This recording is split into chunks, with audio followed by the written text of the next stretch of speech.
Wow, that is loud. I know. It is loud. We're talking about Marcus, right? Alright, you ready? Is it recording? What the hell is that? Is it recording? Yes, it's recording. Okay, what about that? Oh, shoot, no. And start. You're getting good at this. No, because he did that. He did that one time, and we were talking for like 20 minutes, and it wasn't recording. Aaron wasn't here with us, and it was going perfect, too. It was going perfect. And then we looked down like, are you serious? I went to Billings, did an interview with the newspaper at Bodyworks, the whole interview, and then got home and realized that it didn't have any audio on the entire thing. The entire interview was this. Oh, man. Then I got covered in the newspaper. Watch out for this next episode coming out, and then I didn't put it up. I should have just put it up and then ended up having to redo it. I was there when we redid it, wasn't I? They should have been like, I can't hear anything. Like, no, you can hear stuff. You can hear it. Yeah, I recorded that, the one we put out, though. Well, my name is T.T.H. This is Marcus, and we have our dad back here by popular demand. He has topped our podcasting for a while. Yeah, and the podcast we released since December. Yeah, my dad's podcast has surpassed all of those. So, so we got him back to the podcast, and today we are talking about aliens. My name is, I already said that. UFOs. Yeah, UFOs, and you are listening to Fallen Out Radio. Cool. Good. Intro, ready? Don't do that. Don't hit no stupid button. You are now listening to Fallen Out Radio.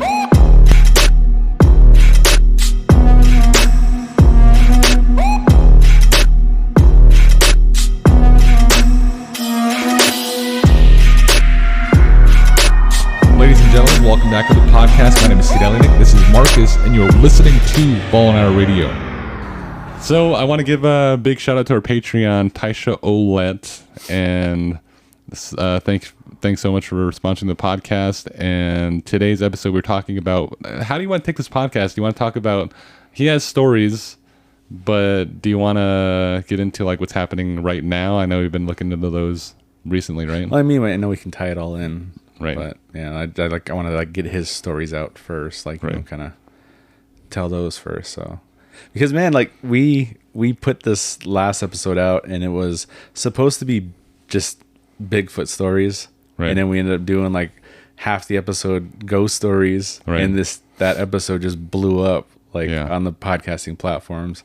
So yeah, I don't know. Yeah, let's get into that. Let's do some stories first. Some stories. So you want to just jump right into it, or yeah. So I mean, we've grown up, and this is it's stupid because obviously we've grown up. I have all these stupid things in my life. So I always wore black ever since I was a kid until now. And so then, I mean, look, we're all wearing black. I mean, I know we're I always wore like a lot of jewelry and these like cuffs and whatnot. And then we got into high school and Mom's like, why do you wear these all the time? And then like a couple of years later, she's like, your dad used to wear those in high school. But she's like, here's where we're since came all the way up to his I know, like she said the same thing to me because I was wearing those like studded like cuffs and bracelets. Yeah. And she was like, your dad used to have big ones. I pulled one out and it was freaking huge. I was like this. And I wear black and Dad wears black all the time. Wow. And I always say that he used to dress like a cartoon because you go into his closet. It's just like, it's like almost like if you open up Peter Griffin's closet. Yeah. One solid shirt across and then the same pair of pants all the way across. It was like that. And then lugs are freaking shoes like he's got on today. That's all I had was lugs. Only the past couple of years has he been wearing graphic tees. I think we bought him all those. At Walmart. Yeah, you'll get these at Walmart. All right. Oh shoot! All right, enough. You were chilling out. Enough roasting that. Stupid. So, we've heard these stories growing up, and this is the reason I mentioned that dressing in black and all that stuff is the conspiracy podcast. I think is a lot of it has to be credited towards Dad and Uncle Ben because we've grown up listening to these stories. That's where my interest sparked from it. Right. And then we had nowhere else to put these stories. And then we kind of just sparked this podcast. And then we mentioned Dad and Uncle Ben on the podcast a lot about how that had to have been our influence into Yeah, I know it was our mine interest. Yeah. because like, you know, always hearing these stories and stuff like, and then we talked to like people like growing up, like friends and everything, Right. and everybody'd all share these stories, and they were all almost the same, you know, like encounters in the same places. Right. And then like when I go to school, those are the books I always checked out at the library. I was that kid like throw up like Bigfoot, Bigfoot books, you know, UFO books and stuff like that constantly. That's all I freaking read. Right. So yeah, that's kind of where my interest kind of sparked, was from all those stories growing up. So those of you who are new to the podcast, this is our dad, and he has another episode that was about Bigfoot and ghost stories. Yeah. And you have to go back and listen to that episode. And today's episode, there's another chapter we're jumping into, and we're talking about alien or UFO sightings. And you have UFO sightings as well as Bigfoot sightings, as well as ghost sightings. And it's just these stories are crazy. They're insane. I don't think it's like, you know, some people like, oh no, this person has so many stories, you know, and then they think like, oh, maybe that person's just making these things up. I think it's where that person lives. Right. Because around here, like, there's a lot of people that have similar stories or see the same things. Because if you go into another city or talk to people online and you ask them, and we encounter this all the time, asking, especially now because we're interviewing artists, and we talk and we ask, we say, okay, so do you have any ghost stories or anything Paranormal. out of the ordinary? Yeah. And a lot of times they'll say no, because they're in different areas of Montana. And then we get into down more in the reservation areas, and there's tons more people having experiences, whether that's UFOs or Bigfoot or ghost stories. And the paranormal is a huge thing in Native American culture, is because they have a tie to spirituality, and they're like more open to seeing those things. And then I think they're more open, like basically kind of taking that in, like knowing that is there, right? Because living in the area that we do, there's less lighting. So things are more visible. Like I remember there was a blackout in like California, and in a big place like big cities, right, a lot of them have never seen stars if they've never left the area. And when the lights went out, they were using their cell phones to call in and basically saying, "There's these things in the sky. There were stars. They're all stars. They're seeing stars. They're thinking they're UFOs and stuff." So I was like, "Oh my god, wow, really?" But that's real. That really happened. So wow. Like, you know, if you move to a place like this, just stars everywhere. You can see everything. You can see stuff moving in the sky and stuff like that. So like, it's a lot easier to see that stuff when you're in an area like this. Yeah. So let's get into your first story. I know you have these stories, and the reason we want to get you on the podcast, especially, is because I want to document these stories and allow our kids and your grandkids to hear, especially years from now, as they'll hear these stories and paint a picture. Kind of like how we heard them growing up. Right. I mean, yeah, like the girls, they right away, they wanted to hear these stories. So they wanted to watch this episode and stuff, or the last episode and stuff like that. So what would be let's do a build up. I don't want you to do your best story right out of the gate. Let's do a build up. What's the most mild sighting you have? From a kid. Right. Okay. They had a disturbance about, how many miles would that be? A little over 20 miles towards Wyoming.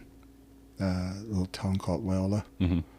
And back in the day, people don't realize these kids these days, even if they're in their 40s, don't remember, but I'm 56 right now. Yeah. And when I seen this was with my dad, because he was a police officer, and they called him, and back in the day there was just a barely handful of cops, and they used their own cars for police cars. Wow. Yes. And so the thing is that the houses that you see right now, you don't see that many houses back in the day. Right. And that place down in the called Wyola, there's just several houses and the one store and post alvas or we call that where the train stops, stuff like that. It's still kind of like that there. Yeah, Right. it still is, but it was smaller then. And then the houses are further because they're country homes, and they even had it was a motel there. I remember they had a small motel there too. Oh, cool. Weird. I didn't know that. And well, this was when he got a call. This was late at night, and some lady called in. She was frantic, and so my dad, they told him. They said there's something going on. I'll better go check it out. And he says, "Come with me, champ. Go see what's going on over there." So I got in a police car, and I usually sit in the back seat just in case something happens, And this time I sat in front, and Craven. and my dad was going. I think it was about 120 miles an hour all the way over there, and we got there real quick. And from a distance, I think it was about half a mile or more, that we seen some lights that were different colors on a telephone pole, on a mercury light. Yeah. Oh. And Hold on a second. Okay. Craven! She took off. You can cut that out. We're going to leave that in there. That's so stupid. All right. She took off. And then, and There's chicken on the table. We're trying to get chicken. and when I seen it, I didn't know what it was. Mm-hmm. It's just, lights on. All I seen was just the lights, and the mercury light kept going dim and bright, Oh, weird. dim and bright. And when he was getting closer, he shut his lights off, and we cruised in there, and there was no other cars or nothing. And we slowly got to that, whatever that was, that closer and closer that he needed to get to see what it is. And he said, "Look at that," in our language. And I was just amazed of all the colors that were on the thing, and it was spinning, and these lights were hitting the ground, and it was just sitting on there. And the closer he got, the radio started staticking really bad, and he started shutting everything off, and he stopped. And we sat there, maybe I think it was about 100 feet away. Mm-hmm. And he said, "Don't move." All right. He just sat there and watched it. And then he got his shotgun out. God. He got his shotgun out and started putting slugs in there. And I was looking, and you can hear the click, and kept clicking. Filled it up. And then he just shook, and he opened the door, and he says, "Put your hand over that the dome light." And so I put my hand over, and it turned on, and he just slowly closed the door, and he just stood there, and I thought he was going to shoot at it. And he was walking to it, and he got close to it, and then he brought that rifle up, and just then I seen something on the corner of my eye, and I just glanced over here, and here was whoever called it in. It was a home way out there. You can see it was dark, and then all you can see is just like curtain open up. Yeah, just when I turned, that thing just went gone. Wow. And my dad just I wish he shot at it, then what would happen? Yeah, I would have shot back. But it didn't have no motor noise or nothing. It just went. Yeah, a lot of them I hear, they're dead silent. Was there a hissing noise when it took off? The like the air, So you can hear like the weird. whooshing of the air, like it was cutting through the air. real Wow. fast. Wow. And it was like gone right now. And he said, "Get off," and I got off, and I shut the door. He says, "Look at it," and man, it was moving. Wow. And it was gone. And What year was that? oh my God. You're 56. Yeah, I think I was only 7 years old. Wow. Wow. And we came back. He got on the radio and called and told him that. He says, I'll talk to you about what we seen. And he went to the police station and he told them, and they were just dumbfounded. They're like, Wow. they didn't believe him. You know what's funny is recently I just talked to a friend and he told me a story. He was asking like, oh, you guys do this podcast, stuff like that. And I was like, yeah. And he started telling me stories. And one of the stories he told me was a story his grandfather told him. And he said he heard this story a lot. And he said, like he was kind of talking. He's like, yeah, he said that around I think their house or their farm, he said that they saw something like that, a craft. And he said it jumped really fast. I think it went over their kind of like their barn or whatever, and then it moved across the river, if I'm remembering right. But he said it was doing that. It was shooting lights out strange. like that. Where was this at? This was, man, I have to ask him, but it's not too far from here. And he said it was shooting lights around, and he said the same exact thing. And he said it just kind of like it was gone. His grandparents saw this? Yeah, and then he said, and these guys came. He said, I don't know. He said the only thing I remember, he said these guys showed up in like suits and stuff, and he said they said they were called Blue Book or something like that. Oh, funny. I was like, wow. I was like, Project Blue Book came down to investigate that, and he told me like kind of like how old his grandpa was when that happened, right. And that was the time that Project Blue Book was in effect. I wonder if there's documents on it because I know that's what I was. How old is he? How old is he? Man, he's a younger guy. I think he's in his 20s. And his right now. And his grandpa was the one that saw this stuff. I can answer that. I think it was like in the 50s. No. I can answer that. Because the person told me there was a bunch of people that gathered. Something was following the river with lights in it. And this was just 5 miles out of here. Weird. 5, 6, yeah. And it was following the river. And the Bighorn River? That river. Mm-hmm. Is that Bighorn or Little I think Horn? so, isn't it? I think so. The Bighorn, I thought, was this side. There's Little Horn. Oh, it's a Little Horn. That's right. Yeah, right. yeah. And it was on above the water, and it just lit up the whole while it was coming. Wow. Yeah. And this guy was a chairman. Whoa. Oh, wow, really? I did it again. Woo. I talked about the pole, Uh-huh. and he happened to have been kind of off to the side when I was talking with your Uncle Ben and another person at the gas station was working, and he just overheard it, and he came right in, and he told his story. Wow. And he passed away here a while back, and he was in his 90s. Wow. So this had to have been in between 60 and 70.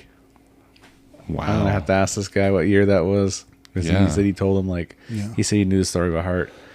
And like I was hoping to at least like have him tell that story on here. So maybe like if I talk him into it, maybe he'll actually come on and tell He's story. local, right? He's local, yeah. Let's hope he gets on the podcast. Yeah. I know where he lives. I'll just go knock on his door. Go over there with our mics. I'm pretty sure that's the one, because a lot of people got together when they seen it, and then they just start chain reaction, and then they started going towards it across the highway, and the highway back then was just a 2-lane road right there. Oh, wow. Where you could just go across into the yeah. That's the highway back in the day. Yeah, and I think I remember him saying that when they were there looking around, he said they're even looking around where they said the lights were hitting and stuff. Yeah. Seeing what they were doing, I guess. I don't know. It's kind of weird. what I heard was my dad was in when he was military, and he came across my story, not my story, but when I talked about it, Mhm. and he had a serious face on, and he says, "Tell me about what you seen." I said, "We're sitting there, and the housing's there, and this I thought we thought it was an airplane, Mhm. but it was a solid light." And I said it was going across the hills way on the other side, they called Antenna Hill. And that light was on this side. And it stopped, and then it turned back again. Wow. Straight across. So it was on the side closest to them on the other side of the hill. This side. And you can see the gaps where the sky shows, and it was still going straight. Wow. And when Yeah. that So I think it was close. yeah, your uncle was his pickup, and everybody was at the house, jumped in the back of the box, and I think there was 4 of us in the front. We took off, trying to see where it went, and we hit that road and where they have this Crow Fair, and we took off that side road going toward to the Pine Hills, and we're kind of going towards that where then we seen something glowing kind of off to the side there, so we shut the lights off and we kind of drifted then on. He threw it in neutral and he shut the engine off, and the crows, we couldn't see anything, but you can see the light. Wow. It looked like it landed. So we stopped. We all got off, and there was a bunch of girls in there, and my cousin and cousins and all friends and stuff. We all jumped off and we started walking, looking around and walking, and this thing was above the ground, hovering, and it was lights were hitting the ground. Like he was looking for something. It was like minerals or something. Oh, interesting. That is weird. Yeah. That is. And then the thing was going the other way real slow. It had a noise, and we were all quiet, just done. And then one of them, we were all quiet, and one of them was like, "Hey!" Oh God, there has to be that one person. And everybody screamed when they got scared. The thing turned around. It was like, So you can actually see the thing turn. Oh, it wow. turned around and it started coming. It just didn't go like this and come out. It was going that way, and it turned and came, and those lights were still doing this, and then it came and started coming up, Oh, scary. and and we all and then we started taking off. One of them hit your Uncle Ben and ended up on the ground. He was running in place. On the ground?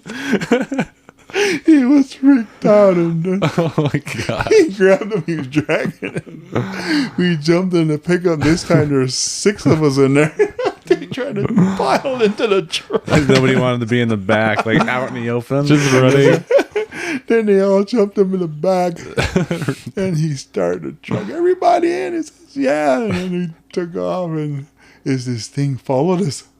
It came up and it started following us, and Ben was going all over the road and missed the road, and oh my wow. God, he was going so fast, and everybody was flying up in the air in the back, and oh my God, and then the thing just went right over us, gone.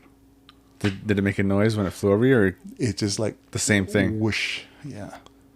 I wonder if that whooshing noise is what Bob Lazar is hearing back in the 80s or 60s, right? 80s. Is Bob Lazar was working on Los Alamos base, and well, that's where he said he was, and he said he was working on an aircraft, Reverse engineering. right? And his story is crazy. Have you heard his story? This is what it went to from your grandpa. Your grandpa says, "Tell me the story." I told him that, and then he looked at me. He said, "The military has this craft that's quiet, and what it does is it looks what's in the ground. Oh, interesting. The minerals that are in the ground." Didn't he train in Area 51? Yes. Yeah. What? Yeah, you Yeah. didn't know that? Hold Yeah. on a second. Man, I was like, man, I gotta bring this up because I knew he was gonna freak out Hold like on. that. What? Yeah. Yeah, Grandpa trained at Area 51. In New Mexico or down there. Yes. How do I not in Yeah, Vegas? You ask your grandma, she'll tell you. And he has pictures of Yeah, they were when he was in the military. He was an officer, so he went and got his training down there, and you can see him with M16s and I saw the pictures. all that stuff. And I feel like if there's any moment where my head explodes, right now is it. I was like, man, I know he doesn't know this. I'm gonna bring this up. How do you know? This is what I do, man. Yeah, but that's Has he ever talked about what he's seen there, or no.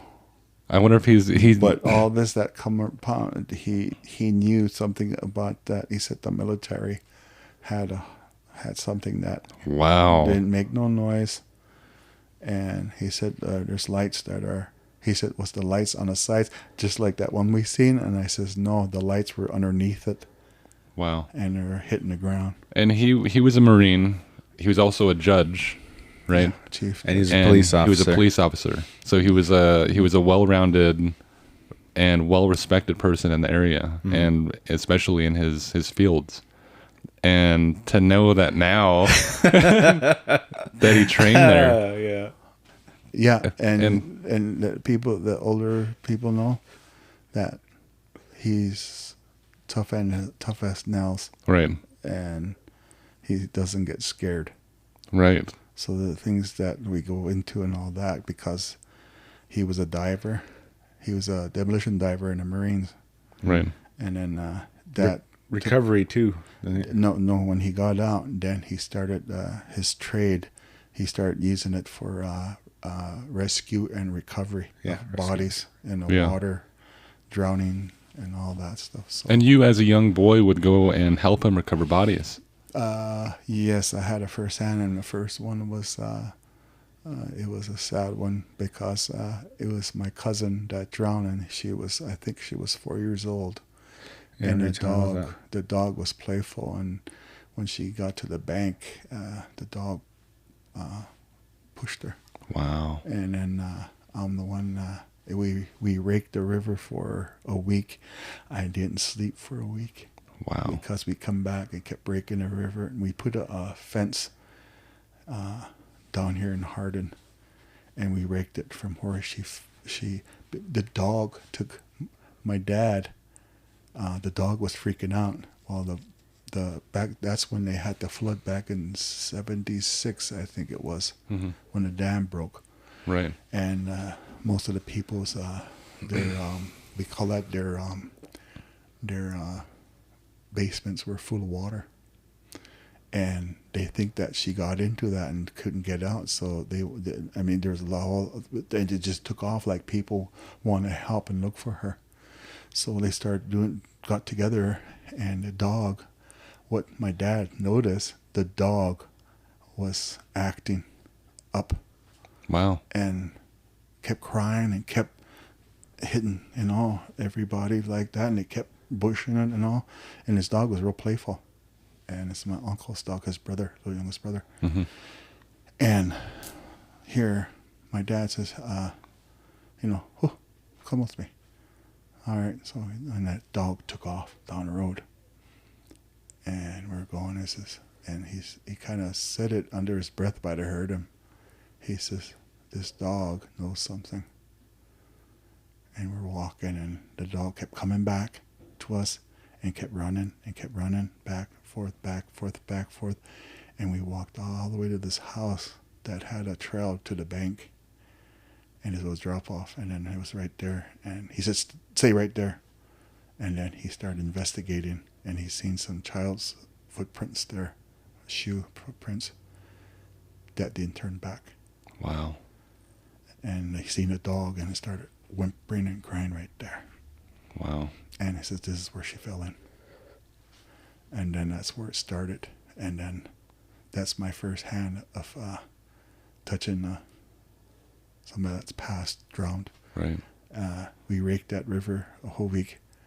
And then the last time we raked it, this is funny, the boat died before we got to this tree that it was like a brush that was in the water, kept going up and down because of the waves and stuff. And when we came by it, it died. So my dad was trying to start it, and I was at the head, and the boat started turning. And then it was my uncle and a relative that was in there. They were all military.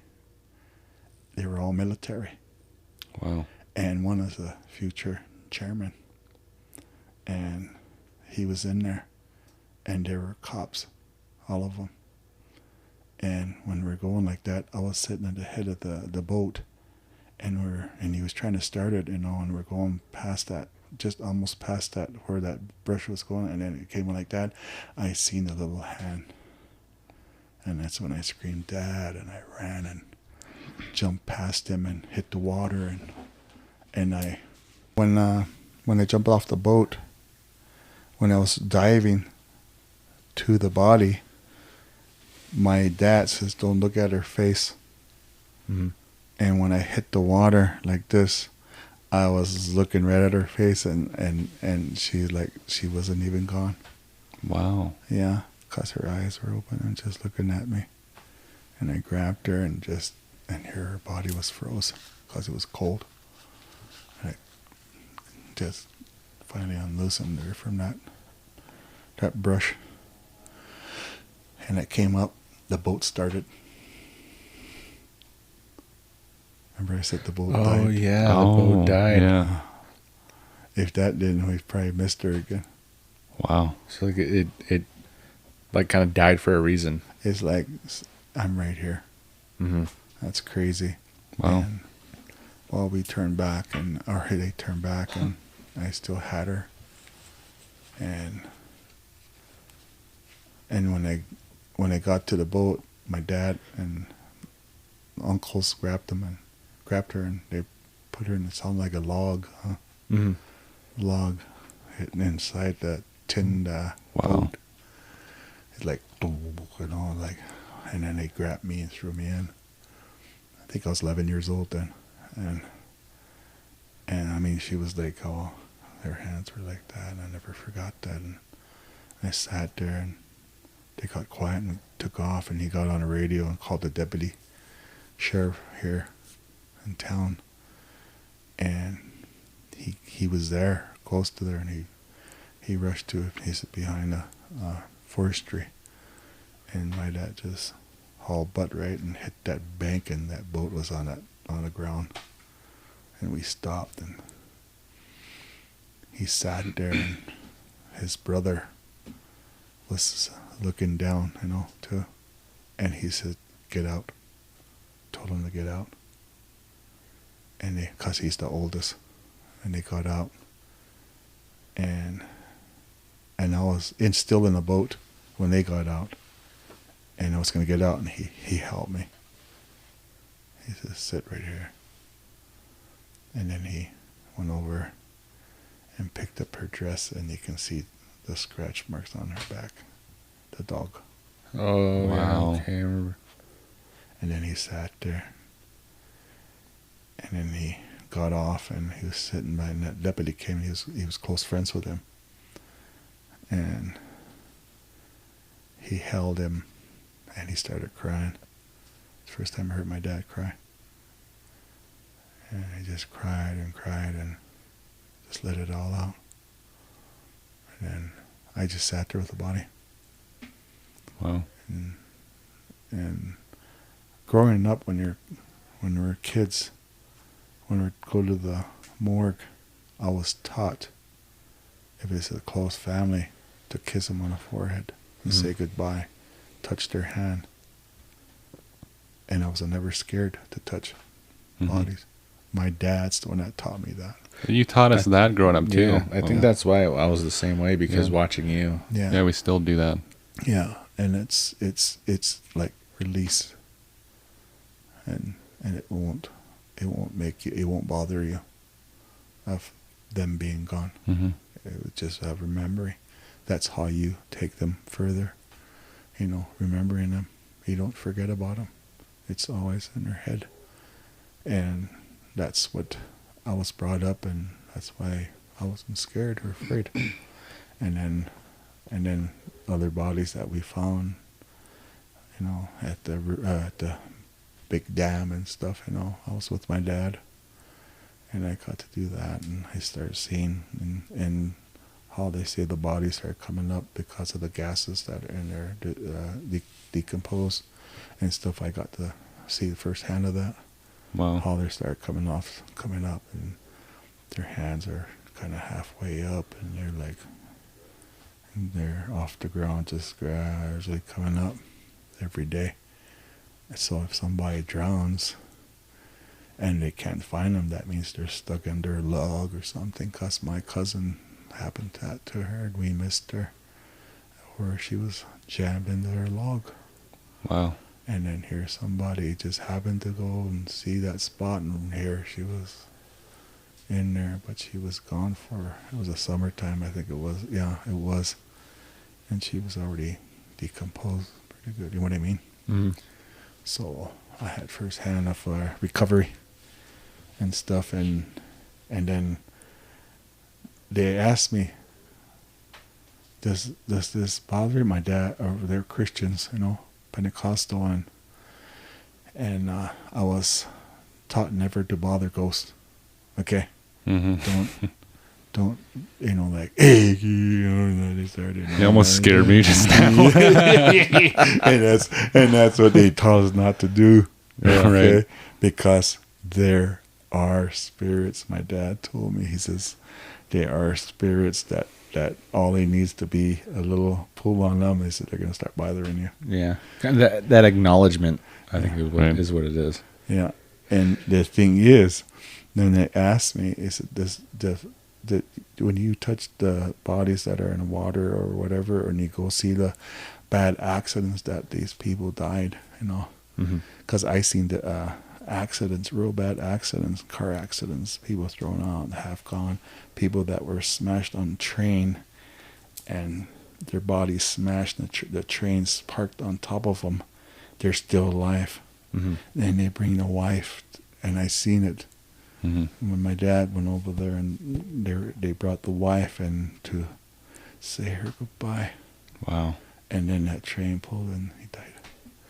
And that was the first when I seen that person can live. Yeah, And I heard stories like that quite a bit. You It's told possible. you told one too of a guy's head was kept on, and yeah. you just touched the shoulder and his head just rolled back and Yeah. clean cut. It was in the sports car, wasn't he? no, this one was a rollover, and the guy was still locked up inside the, you know, hanging onto his steering wheel, and your mom, or your mom, my mom's that when she remarried, you know, her husband ran a garage, and he was there, and then your guy's grandpa was there, you know, and I happened to be there, and he was talking to him, and he says, I didn't get too close to it. He says I kind of glanced at him. He said he still looks like he's alive. My dad says, all right, and he walked over, and he said, when I got to work with him, my stepdad, he said he told me the story, and because I was just a little kid then, I remember, but I remember the noise. And he said, I remember you were there. And he says, yeah. And he was telling his story to these guys. And he said, yeah, his old man went over there, and he said he looked at him, and he went and touched his neck for a pulse, and he said his head fell back, and it sounded like a bunch of glasses broke inside of his neck. Yeah, it sounded like broken glass. I remember you telling me about that. Oh my gosh. He said, I never forgot that noise. I had nightmares. Oh my God. Give me nightmares too, man. But guess what? What happened to me? My nightmares, I didn't have any. All the stuff I seen. People have torn up and this and that, and you know, all this. And guess what scared me? They asked me, does that bother you? And I says, no. I says, you know what bothered me? I said, my mom says, what are you doing? We were going, we're in Billings. It was at night, and we're going by Central by that big long cemetery. And I looked over, and I started hiding my face and scooching down. He says, what are you doing? He says, Ma, there's vampires and werewolves in those ground. He was saying that like what he was afraid of was vampires and like werewolves and stuff coming out of the ground. I was like, the movies are the one that messed me up. These didn't bother me. That's so weird. that's almost like me. Like things happen. Like when things happen, Right. I'm like, like I know it's happening, and I just ignore it. Right. Like there was things that was happening where like doors would be slamming, Right. and I literally, I know it's happening right there. It doesn't scare me. Yeah. But what scared me is all the time was when I was growing up watching freaking Friday the 13th and stuff like that. I'm always feeling like Jason's behind me or something outside. That scared me. So like when actually like real like paranormal activity was happening, it didn't scare me. Right.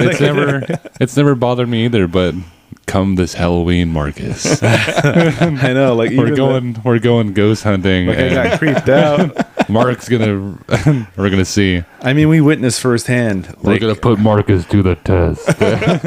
Like already we witnessed firsthand, using paranormal equipment. Right. We caught, a lot of things. I caught a full apparition on my phone. Yeah.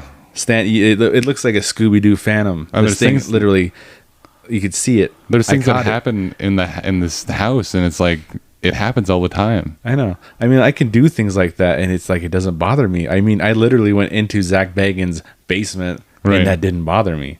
Like I can do stuff like that. That Right. doesn't bother me. But things like freaking Michael Myers, Jason, that scares the hell out of me. I don't know why. I mean, I like that. I'm a fan. I watch it. know Like what's gonna Jason's my happen? Is favorite. That's what creeps me out, man. we're gonna go ghost hunting, and then when Marcus has his first jump and scare, I'm gonna cut this clip right here. I'm gonna put it with that. It doesn't scare me. It doesn't scare me to just freaking straight up shriek. But I want to get back to Bob Lazar's story. This guy has an insane story, and the most famous UFO. They were thinking he was a conspiracy theorist. He was discredited. He wasn't a scientist, and he's really a scientist. Yeah. Like there's documentaries on him where he's a scientist. He knows how to do things. He was in the paper before he worked at Los Alamos, and he was the reason they recruited him. Strapped a jet engine on his car. Right. It's a real jet engine, and he was able to put that on his car. To put it, literally attach it to his vehicle and get it to go. Right, and it worked. And they recruited him, and as soon as he came out saying that he was working on aircraft in Area 51, as soon as he said he was at Area 51, how old is he? he's got to be 60s, 70s, maybe. Okay, 60s, when did he do that? It was the 80s, I think. Yeah. Yeah. The thing Might have been is, 70s, 80s. Maybe. okay, the thing is, when you look in the history of the cars Right. back in the day, they did make a jet engine Right. car. He used a real jet engine. Yeah, Like a real and, jet. and then the government think that wasn't right, so they had to shit can all those, dismantle them, Right. and a couple of them survived. I think they said 11 of them, and I seen one on, I think it was on Jay Leno. Uh-huh. And Right, yeah. and it was a jet engine. Wow. It wasn't like fast. He said, but it got to move the car and, Right. and stuff like that. And I mean, it was a fancy looking car. Right. Yeah. And after he came out saying that he was working on The cat. okay. The door open. No, I saw him going. Right after he said that he was working on aircraft out there, is they took his credentials from the college he was working at or studying at. They took his credentials saying he was a scientist, and his social security number, everything's gone. Yeah. He doesn't exist. You know what I think? I think what they wanted to discredit him, they should have took maybe his, where he went to school, stuff like that. Right. They shouldn't have took his social security. They shouldn't Right. have took his basically everything still to make alive. him like not exist. Right. I think they went too far, and then Right. that's where they kind of made like, okay, what the hell's going on? Right, but here? there was Stupid. Yeah, they went too far, and They now they're went like, it's through- obvious. It's so obvious they that went they through did that. They went through the school logs, removed all of his signatures because he got to sign into the They college. have. And they have one. They have one that he's actually had a school log or a log in one of those books that he was there. Yeah, with his best They friend. missed something like one. That, yeah. So And he was there there. is proof that he was there. And he also came out saying that the Area 51 had this hand scanning thing of where everyone's bone structures in their hands are unique, just like a fingerprint. Like Yeah. the distance between your index and your pinky with all that kind of stuff. And no one believed him. They said it's like sci-fi, he's making things up. And come this past like 5 years, the military finally released that they have this technology. They had it since the 70s or 80s. Like, that's what I told you. Like, they always have things like maybe 50 years before like they even put it out. Like things like we use now, these cell phones, like FaceTiming, stuff like that. They had all this kind of stuff back then, and they're just bringing them out for the public. Remember who got to have that loosened up and released it? Trump. Yeah. He's the one that told, release all that stuff, and they had to. Yeah. And now look at that military's that's seen the UFOs and chasing them and all this, and now they have to report it to us. Right. And pre his presidency, is the U.S. wasn't allowed to release any documents within 50 years. So 50 years ago, it would be classified for 56 years. Yes. So that means within your lifetime, you're probably not going to hear about That's it. exactly what I told you. Like, it's always like a 50-year period. Right. It seems like. So if you look back, it's always like a 50-year period. So everyone's kind of wondering, like, okay, so we have 9/11. What happened there? We have all these other catastrophes. Like, what happened there? Like, when are we going to hear about those? And it's probably not going to happen for 50, 60 years still. I mean, there's still got to be a lock on those things. But with UFOs, aliens, things of that nature, it's kind of like, okay, we'll give you those so you can shut your mouth about all these. And you want to know what's funny? Operations. Is when they finally said that, like, okay, we're gonna give you this, or no, we'll give you that, and they started coming out saying this is real, that's real. Nobody cared. Right. They're like, we know, we already know, we already knew that was real, we already knew that was this. And everybody was like, so we know. The reason I mentioned Bob Lazar is because he mentioned the aircraft he was working on, and he said that this thing would hover and it'd be silent, but when you get under it, there'd be a hissing noise. And he said that's all you hear is this hissing noise. And he said you can look at it straight on from the bottom up at its belly, and you can't see the craft. He said it's like it's bending the light, and he said you'll see the ceiling right through it. But if you look at it from the side, you can see the craft, but when you get under it, it's like it's not even there. It's kind of like the... It's cloaking? No. It's like the Chevy when you go and look behind it and your trailer's behind it, but it's not there. Right. Yeah. It's kind of like how. Yeah. Like, how in the hell do they do that? And then it shows the pickup on top, looking down. And he was thinking they had like it's either they don't know. There's no propulsion. He believes that it was like a gravity kind of thing they're working on. Like it makes its own like artificial gravity. Right. Is kind of how he said it. Right. So whatever, like if the gravity's on the bottom of the ship, if it wanted to move like, left, it would tilt the bottom part of the ship to the left and it would fall that way. Rather than fly that way, it would fall. Right. So if it wanted to go to your right, it would face the bottom of the ship right and it would fall that way. Right. Kind of like what you guys do is take two magnets and it start doing this stuff. Right. And you know who was fascinated before any of this technology with UFOs? It was Hitler. Oh, that's right. Hitler had the top scientists, the German scientists, no question, they're the top scientists in the world. And Hitler was obsessed with creating a time machine.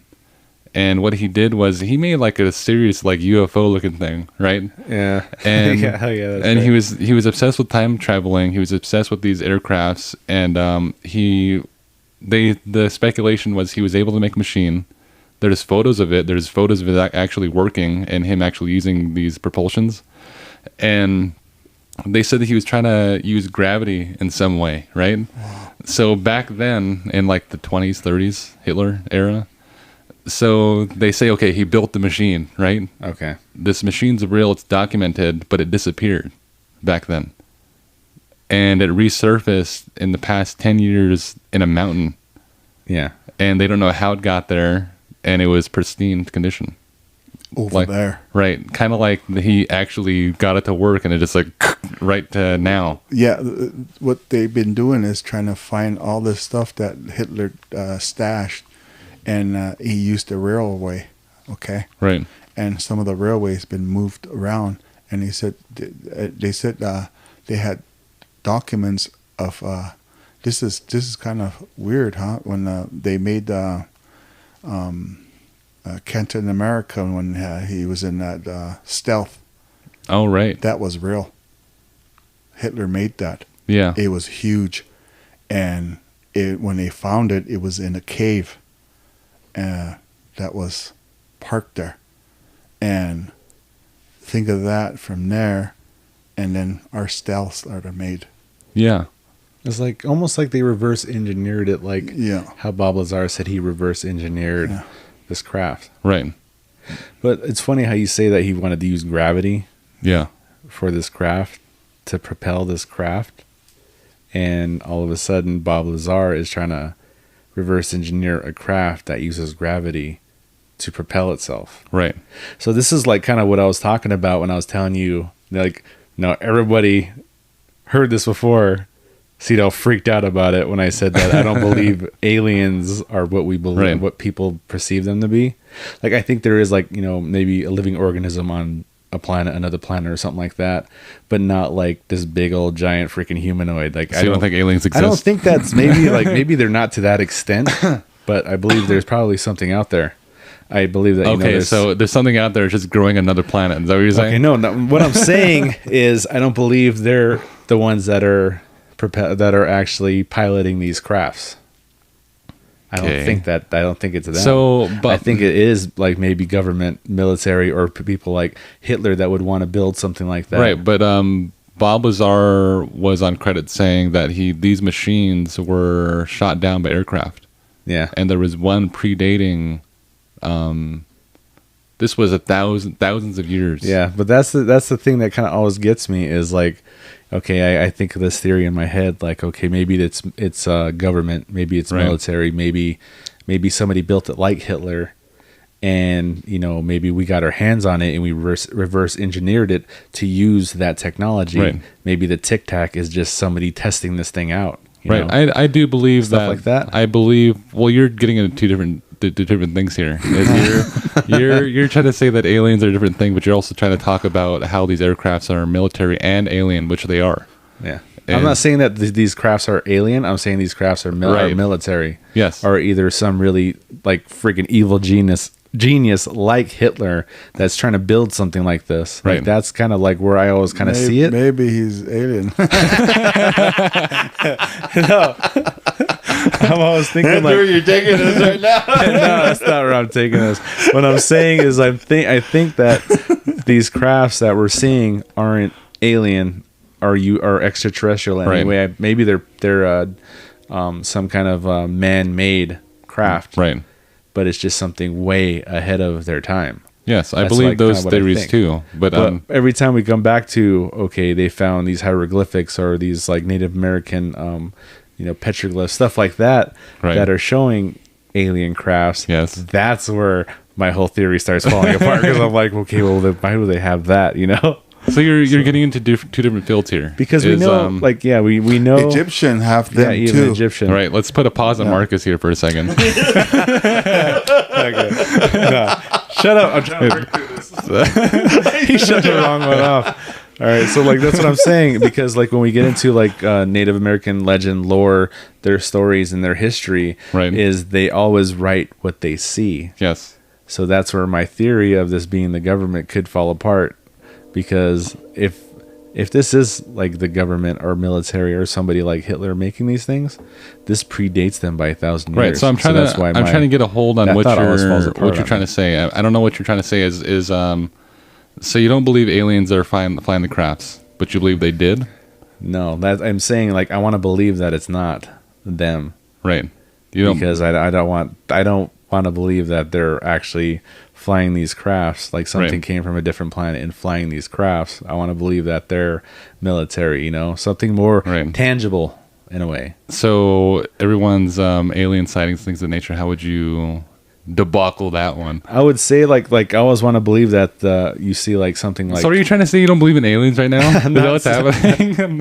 I'm saying that maybe they're how do you say Misinterpreted? Not misinterpreted, but Misrepresented? no, not misrepresented. Like confusing something with something else. Right. So maybe I'm almost thinking if they see something that's humanoid, that looks, creepy, scary, ugly, it's more demonic, like some other kind of demonic creature. That's like what I was kind of. This is the whole theory. Yeah. Is there was a famous minister by the name of Benny Hinn who believes that UFOs are demonic, which could beg the question that if they have these aircrafts that are able to fly these things, they could be demonic. And that's the whole theory, is that I already got into this whole thing, that there's a whole division of angels, right? Yeah. And there's 5 to 7. I'm trying to miss the number here. Basically mimicking God.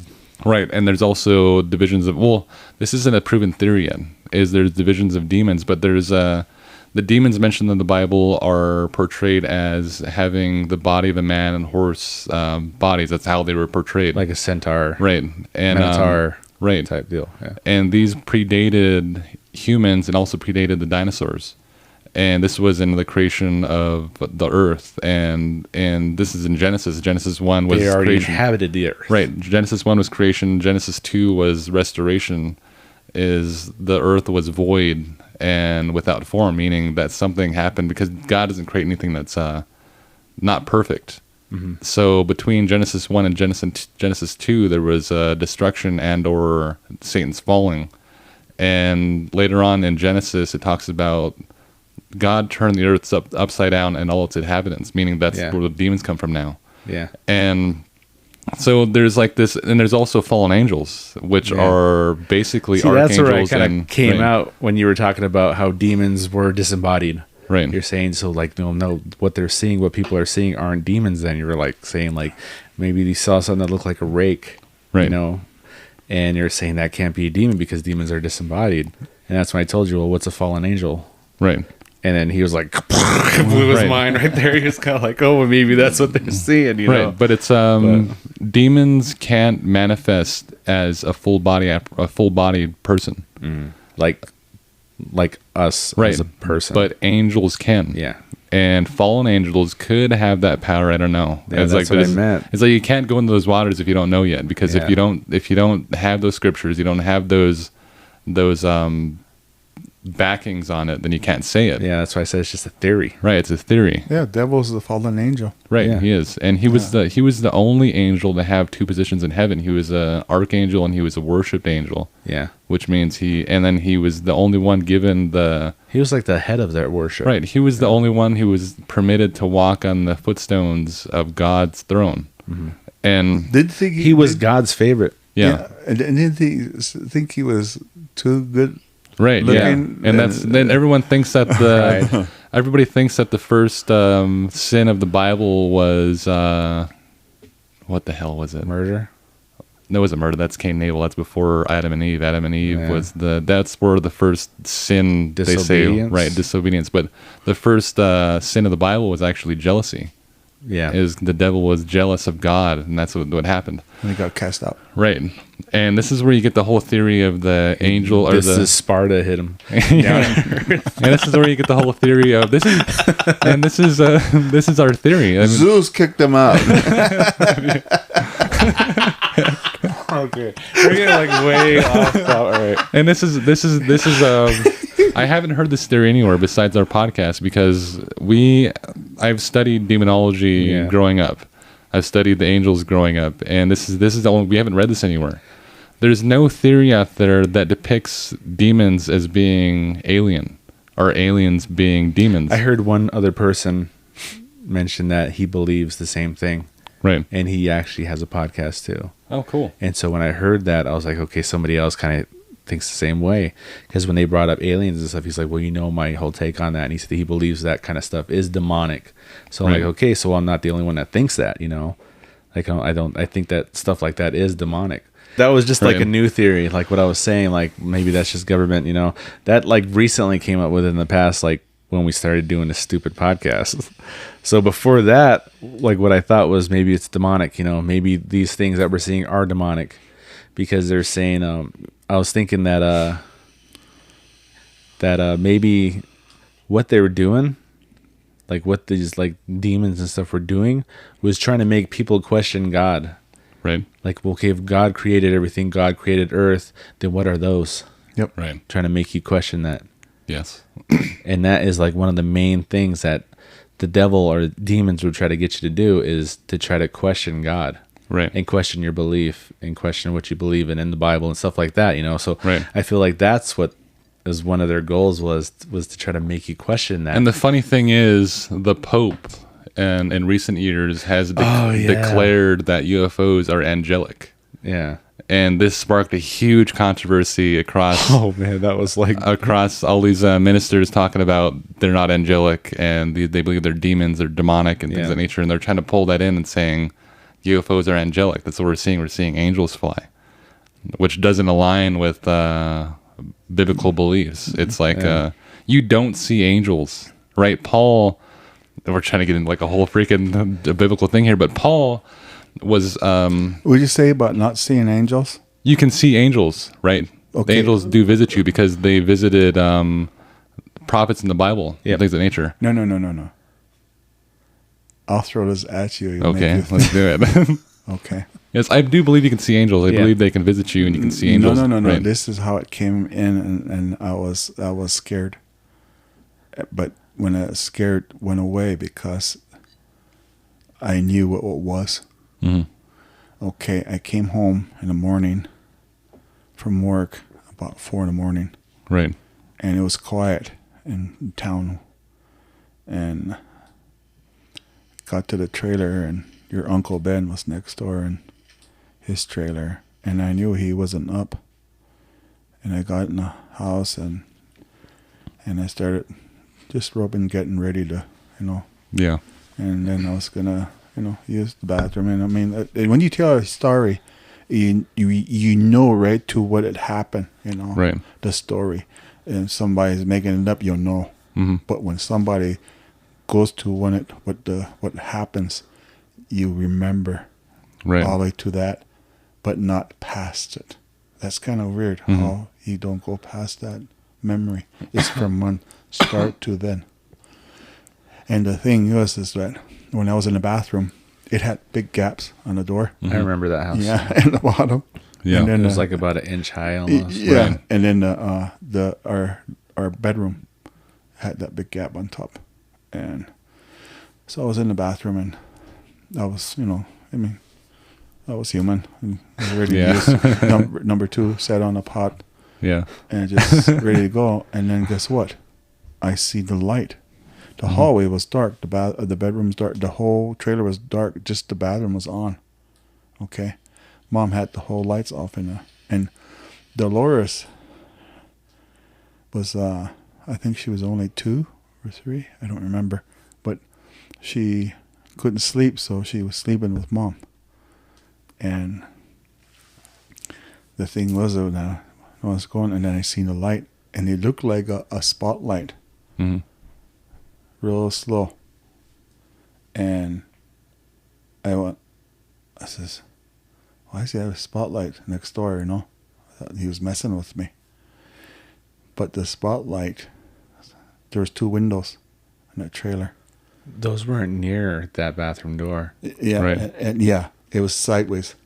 And the light, you can see it, and then the light start getting stronger and stronger. Like, the spotlight, when it hits, it's really strong. But when it on the ends, kind of like dim. Mm-hmm. That's kind of almost looked like.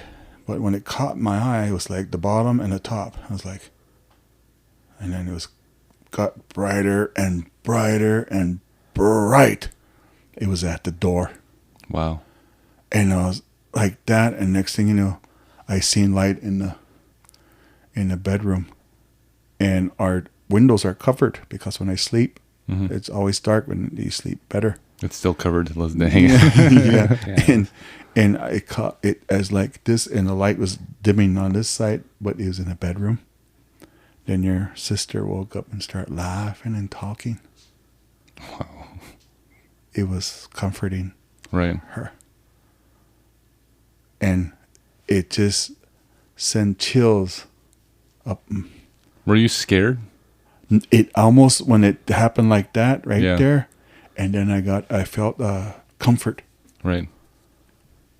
and I didn't move where I was sitting. I was just ready to go, and that's when it happened. I just didn't go, and I looked this way, and it was bright, and it was like I heard her giggling, laughing, and talking.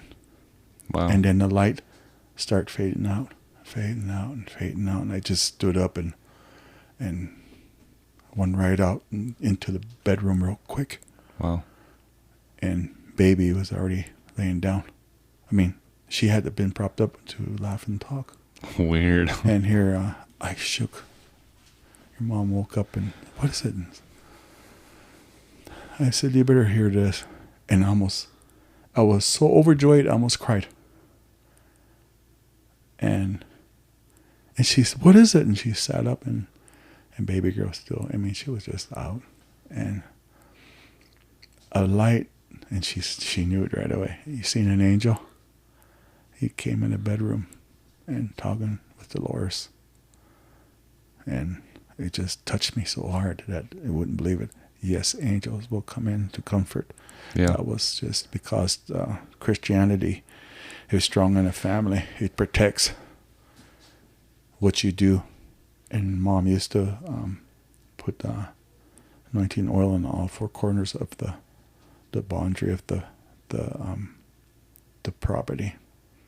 So anything that's trying to hinder you, or people come into, you know what I mean, harm you or something, they come to that spot. They just get detoured. Do you know what I mean? Detoured means something in their mind just like, Yeah. go this way.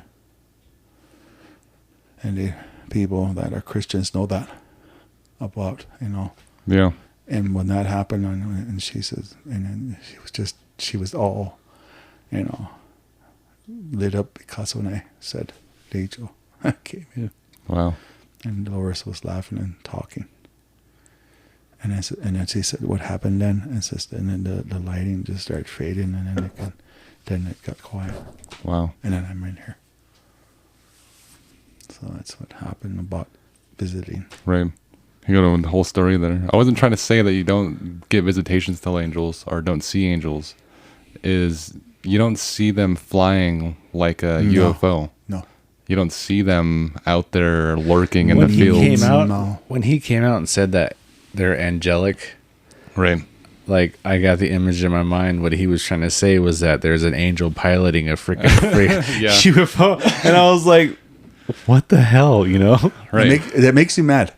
And I was like, Right. Really?" I was like, Yes. Right. I was kind of just wowed. Like, did this guy They're really say there, this? and Yeah. if they want to show themselves, they'll appear. Yeah. And the They reason don't- I they don't say- come down on a freaking The reason I saucer. say is you don't see them, like you don't just stumble upon them. They're there for a reason. Yes. They come to either deliver a message, they come to fight a battle, and everybody has, it's in the Bible, you have a legion of angels. You know how much that is? That's 6,000 angels per person, right? And one angel in the Bible killed 135,000 men.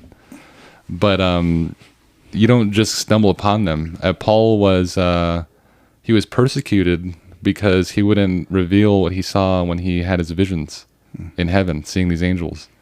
And he was scared to death of these things, right? And you see in the Bible when an angel visits you in earth, is a lot of times you're not going to feel overjoyed because these things they call them terrible in appearance. It means they're awesome in appearance. Is when you see them, they're a being. They're made not like a person. They call them beasts. They're made not like something of this world. Right. So when you see them, most likely you being a person, you're going to be scared to death. And it's happened in the Bible.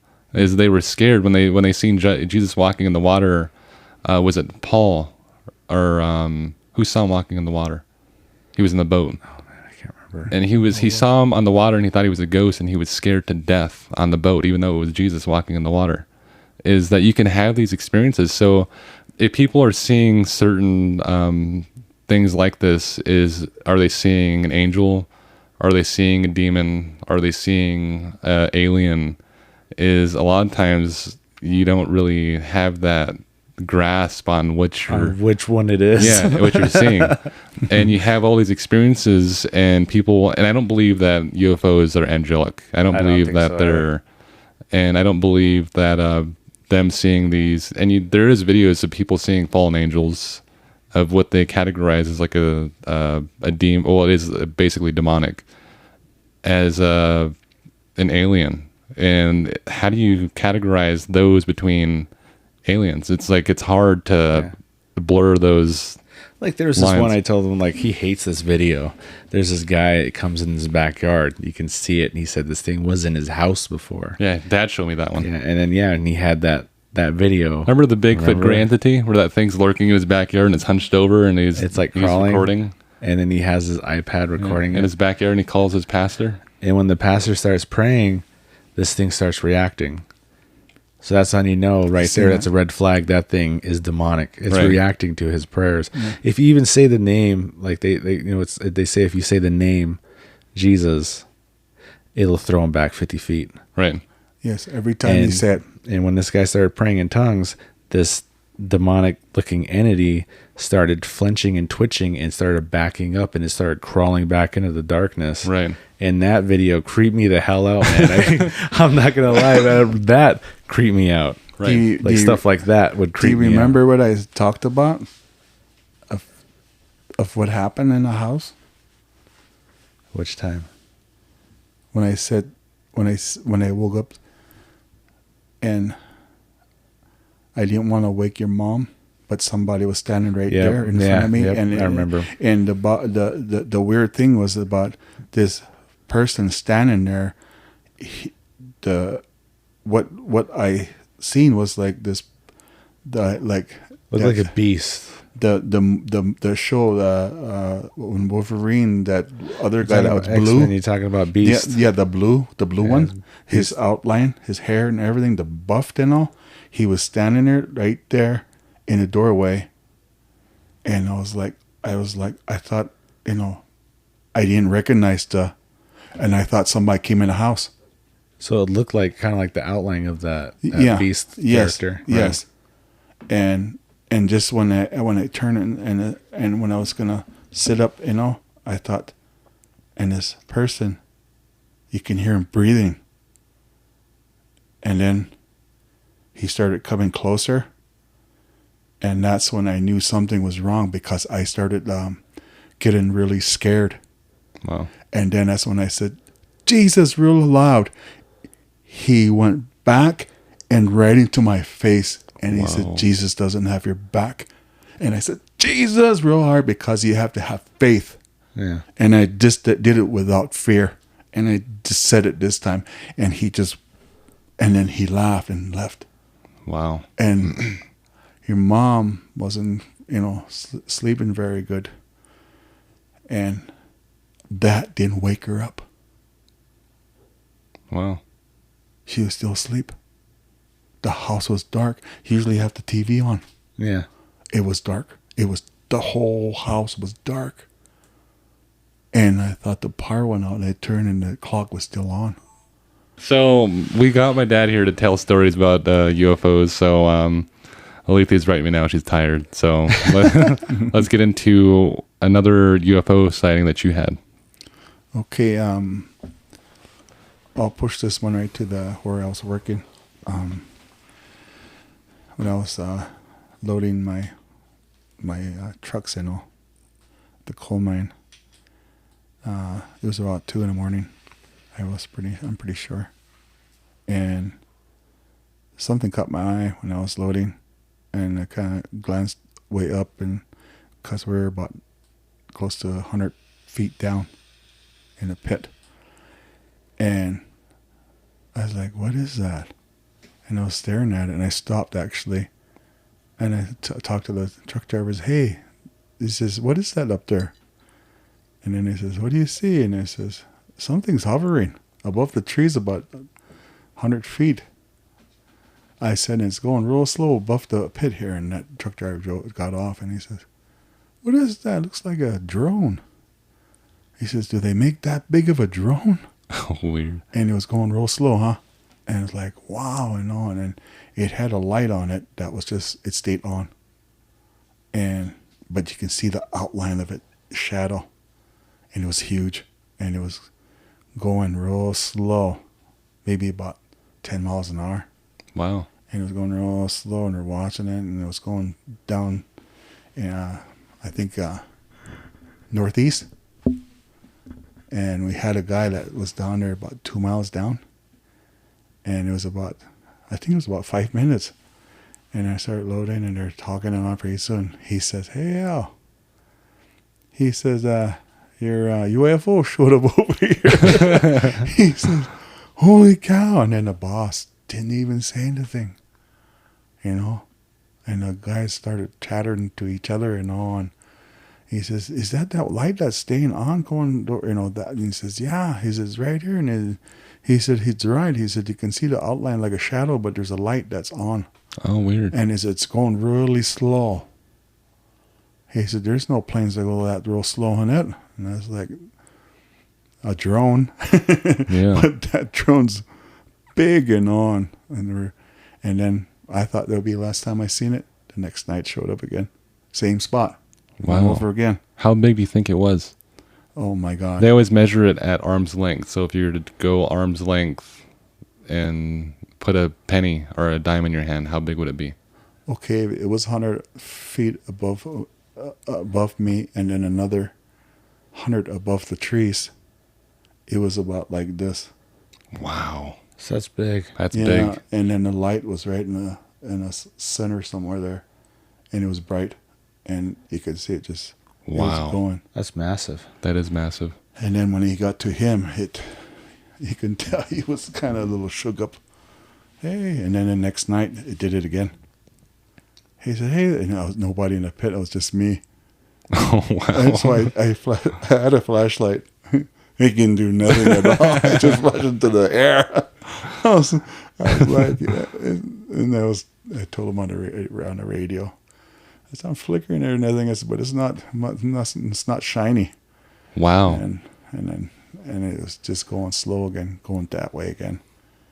And then you can see it was just moving this and kind of like making a half circle. And then it disappeared. Wow. And then the other one was about 2 weeks later, between early in the morning before the sun come up, and we seen it. And there's a you can see where the airlines have a pattern. Mm-hmm. Military has a pattern. They always use that pattern. Yeah. Mm-hmm. Well, this thing was on the side of the commercial ones, and this thing was real slow.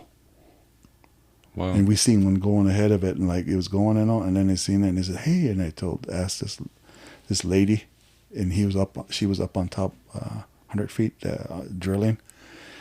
I says, "Do you see that then?" He says, "You mean that thing that looks like a drone?" She seen it. Wow. And he says, "Yeah." It's moving pretty slow and look like it's going to the wolves. Wow. I was like, wow, and it was going so slow. I mean, you can still see it. Those planes are already gone. Wow. Yeah. So what do you believe these things are? What do you think? I don't know, if I had a gun, I would have shot at it. Then you'll find out what the hell that is. Find out what kind of come up and to get mad at me or something. Then, oh no. Find out what kind of thing it shoots back at you. Yeah. If it's a bullet, it's military. If it's a laser, it's probably aliens. But talking about aliens, the place that we're working at, they had an encounter back in the 70s, and it came by the boom of the drag line, real slow, and it was bothering them. Oh, interesting. That's weird. Yeah, and he said it looked like a cigar shape. Oh, That is a well-known craft. Yeah. Wow. Is the cigar-shaped one. Yeah. You remember, like I told you that story when we were young, that we saw one over the Catholic Church. Right. Yeah. And it was cigar-shaped. And Uncle Ben was out there with us. Yeah. And we came in and we were like, "We saw a UFO." And our dad was like, "What?" No, like kind of. Then Ben walked in. "No, we saw a UFO." Like, "No, they're serious. We saw this thing." And it was above the Catholic Church, and it just. Wow. Yeah, I remember that one. Yeah, and I heard reports like audios of people like police recordings of them calling in dispatch and stuff and saying they've seen a cigar shaped craft. Right. There's Okay, a lot I'll of blow your reports mind on that. this one about the cigar shape. There was 30 people that witnessed it, and the highway was being built then, back in 70, I think it was, around there, 70 around there, and they were making that heavy highway, and from Billings, and the semis were coming across, hauling their dirt. And flaggers were, one was their, both of them were grandmas, my mom and her cousin.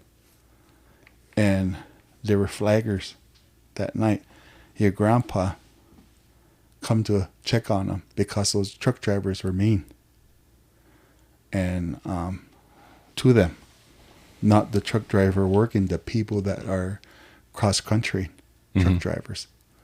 And so he went over to check on, and there was no truck drivers. There were just cars waiting there for the semis that were going by. And he said, you can see the semis coming down from that field, and they were apart each other. And then there's one dim one there, like a car or something. And they're coming across, and they're coming across, and they're just standing there, and pretty soon they were waiting for this one to cross, and guess what it was? It was a cigar shape hovering above the ground. Oh, wow. Going in front of everybody got out of the car. Everybody got out of the car. Back in the days, nobody was carrying cameras or anything. And there, it was right there, and it was a cigar shape. It wasn't silver. My dad said it was kind of like a bronze color, and it had lights all around it. Just blinking, but it was dim. Okay, when it was going across, it was following that truck, and he said the people weren't talking at all. They were just dumbfounded what this was off the ground. And they said and pretty soon it came off the ground, and then it went from one side and streaked across the sky. Wow. Okay, That's crazy. now they reported that. My dad reported that on his report, and the BIA looks at the reports of everything. When they documented that, they said it was in what did it say in? My dad said, I think he said it was in 11 seconds. It was in England or somewhere. They seen that streak go over there. That's fast. Wow. Yeah. It was just a streak that. He said it was funny. He said the streak was there for a while. Wow. So it had like a tail. Yeah. The trail. Yeah. It left like a tail. It just took off. Yeah. It just left a heavy streak, and those people didn't even say a word. They were just all dumbfounded. Wow. That's really fast. That is really Yeah. fast. Like I remember, like there was that triangle shaped, like in London, I think, or around that area, and they said that they saw it over, like around this old folks' home. They said it was like a retirement home, and it had like this blinking red light in the center of it, and they saw something come out, and they said it was like almost like a smaller craft, but they said it was a light.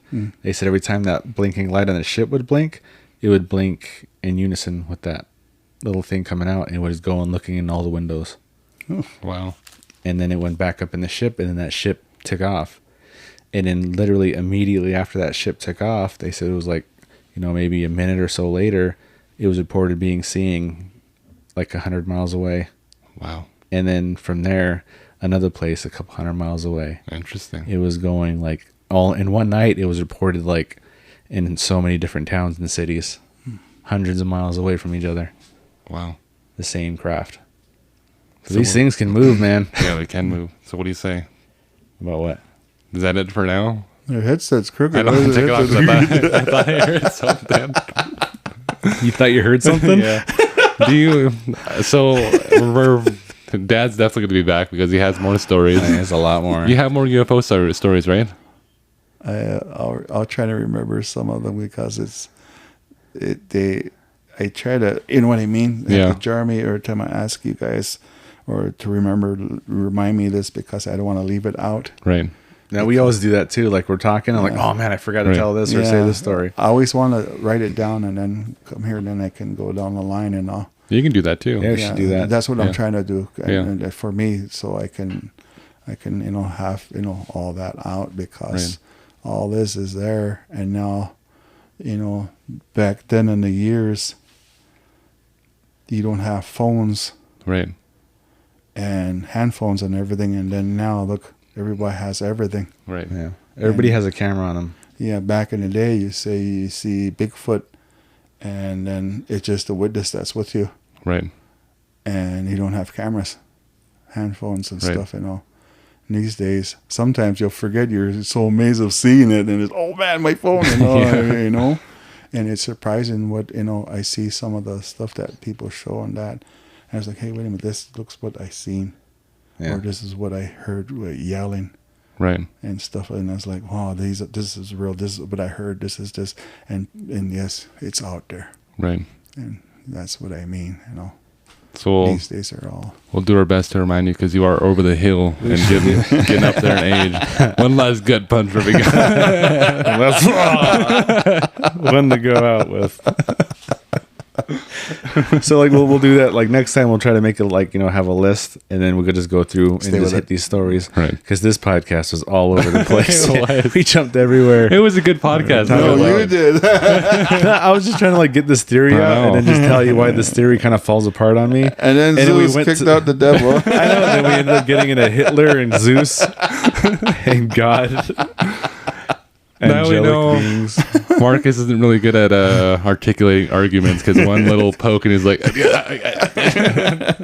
You kept cutting me off. I was trying to talk. I was going to tell you why.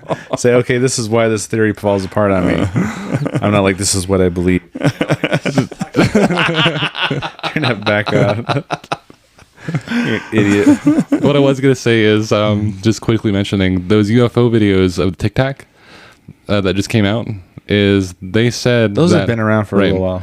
The military always plans a rendezvous spot in the air to where they all gather or where they all go. This UFO knew where they were going to go before they got there, so it was messing with them, and then it shot over here. But when I heard Joe Rogan talk about this, and he's like, it's almost like it's saying, I know you're going here. Yeah, and they have another spot just in case that one's taken, and it shoots over there. It says, I know you're going here too. Before the military, it knew their routes, right, where they were going, and it got there in an instant. Literally, here, there. So they can't go there now, and these are military pilots. When they have to have these maneuvers and have these plans in place just in case they have to go and fight.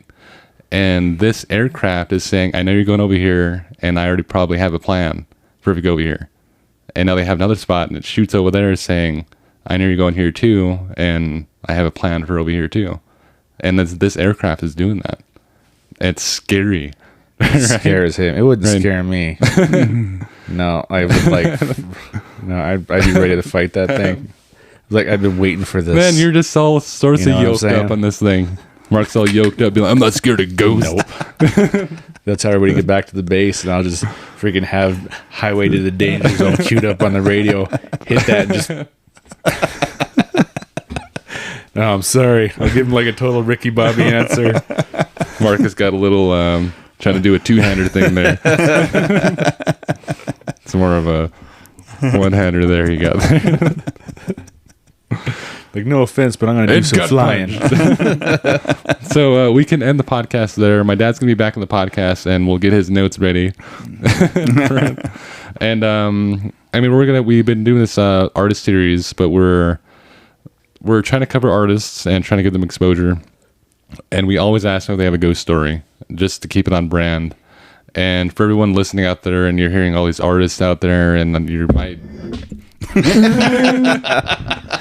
It literally looked like he kicked like. I know. All right, shut you up. But everyone out there listening to these podcasts, just stick with us. We're getting back to the lore podcasts and oddities, and we're planning our Halloween series coming up. We'll announce that later on. But for now, my name is T.T.H. This is Marcus with the stupid beats. This is my dad, and he'll be back on the podcast. And you're listening to Fallen Out. Oh, what you were saying about these artists now? Yes. and you're listening. They all have a story too. So Right. like usually. Okay. But when we brought up like you were talking about, when we're talking before, I don't know if it was on the camera or not because we stopped this thing so many times. Right. It was like when you talk about something, sometimes some things manifest, like Dad was saying. Right. Like, you acknowledge a ghost, it'll start bothering you. Right. And stuff like that. We have an artist that's coming on. She doesn't want to talk about this kind of stuff, but she has stories. Yeah, she's not recorded yet. Yeah, she's not recorded yet. Yeah. And like I asked her after we interviewed her husband. Troy Evans. Yeah, Troy Evans. Who is world renowned for his art. Yeah. Yeah. When I asked her, do you have any stories? And she has stories. Right. But she's kind of leery on talking We gotta about them. pry it out. Because so. she knows, she said the same thing. I could bring, that Right. out or bring stuff back. So like, It'll be an interesting like, podcast. I'm going to ask you. I was kind of thinking about that. I was like, oh no, I got to hear these stories. Right. So You piqued my interest. we've been going for like 2 hours now. No, so. I know. We did last time too. So So my name is T.T.H Has. This is Marcus with the Beats, and this is my dad. He'll be back on the podcast, and you're listening to Fallen Hour Radio. Jesus, man. Trying to end a long time ago. Holy cow. You are now listening to Fallen Hour Radio.